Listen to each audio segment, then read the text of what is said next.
আসসালামু আলাইকুম রহমতুল্লাহি বরকাতুহু। তে বন্ধুগণ, আশা করি আল্লাহ পাকের রহমতে সকলেই সহি সালামতে আছেন। কবি গাজী আক্কাস আলী ইউটিউব চ্যানেল 017140885009 এর পক্ষ থেকে আপনাদের সকলের প্রতি রইল একান্ত আন্তরিক শুভেচ্ছা ভালোবাসা। তে বন্ধুগণ, এই রোজার মাসে এখন আপনাদের সামনে যে বয়ানটা করব, এই বয়ানটার নাম হলো পথ হারানো মুসলমান। কি পথ হারানো মুসলমান? এ সবাই জানেন যে 1,24,000 বা মতান্তরে 2,24,000 নবী রাসূল দুনিয়া আসছেন।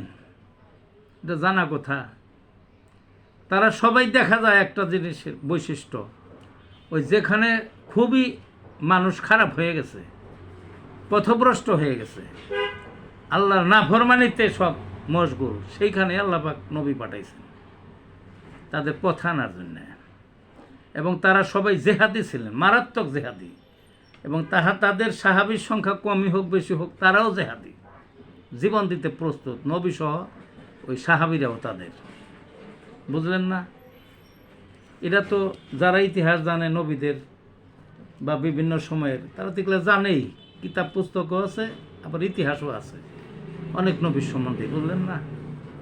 এবং এই যে জেহাদ, এই জেহাদ করবার যে তাদের খুবই কষ্ট গেছে। অনেক নবী রাসূল শহীদ হয়ে গেছে এই কাফিরদের হাতে, শারীরিক মানসিক কষ্ট পেয়েছে, মারাত্মক কষ্ট, জখম, রক্ত ঝরছে, শরীর অঙ্গ প্রত্যঙ্গের উপরে মারাত্মক প্রহার হয়েছে। এক নবী মানে জেহাদের সুফল না পেয়ে ওই দেশ ছেড়ে চলে যাওয়ার সময় মাছই তো গিলল। বেশি দরকার নাই গেলে আলাপ করার, আমাদের নবীর কথাই ধরেন। তিনি কি কষ্টই না করছেন।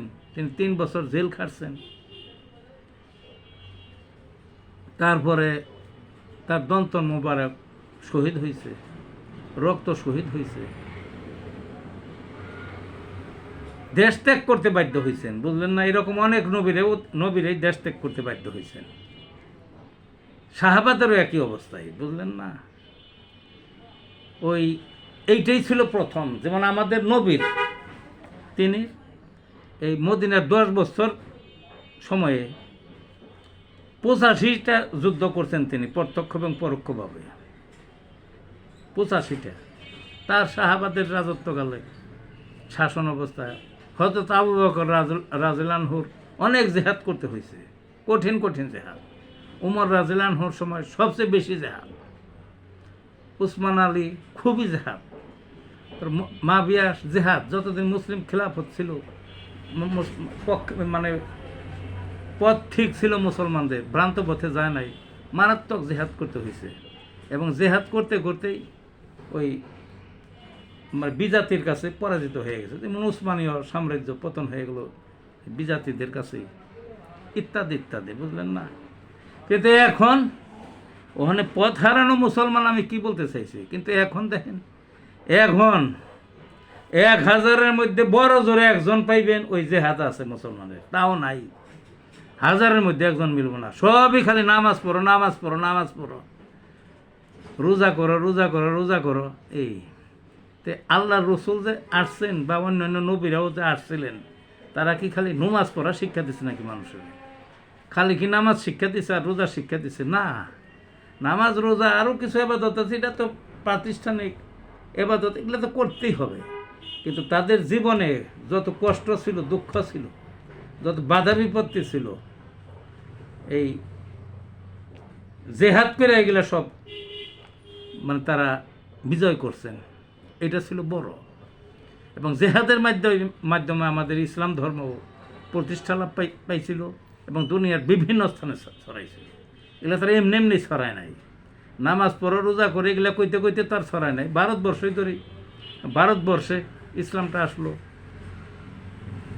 শিহাবুদ্দিন মোহাম্মদ ঘুরি 1202 সালে পৃথ্বীরাজরে পরাজিত করলেন, ইসলাম চলে আসলো এদিকে।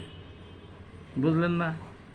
ইখতিয়ার উদ্দিন মোহাম্মদ বিন বখতিয়ার খুলজি 1206 সালে বঙ্গদেশ বিজয় করলেন, ইসলাম চলে আসলো। সিলেটে সিলেটে হযরত শাহজালাল রহমতুল্লাহ আলাইহি গৌর গোবিন্দ রাজার সাথে জেহাদ করলেন, সাথে মানে তার বিরুদ্ধে জেহাদ করলেন, তাড়িয়ে দিলেন।